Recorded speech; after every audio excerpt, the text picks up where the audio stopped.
Hello friends, இப்போ நம்ம சிம்பிளான ஒரு ஃபிஷ் ஃப்ரை பார்க்கலாம் வாங்க.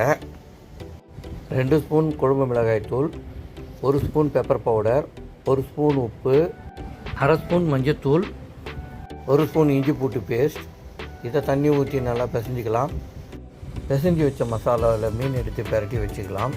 அதை கொஞ்சம் நேரம் மேரினேட் பண்ணி வச்சிடலாம். இப்போ ஃப்ரை பண்ண ஆரம்பிச்சிடலாம்.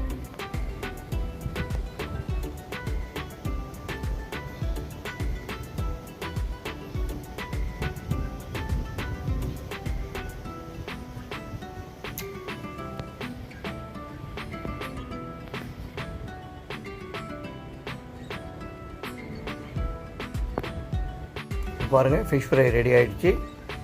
இந்த வீடியோ உங்களுக்கு பிடிச்சிருந்தால் லைக் பண்ணுங்கள், ஷேர் பண்ணுங்கள், சப்ஸ்கிரைப் பண்ணுங்கள். தேங்க்யூ ஃபார் வாட்சிங்.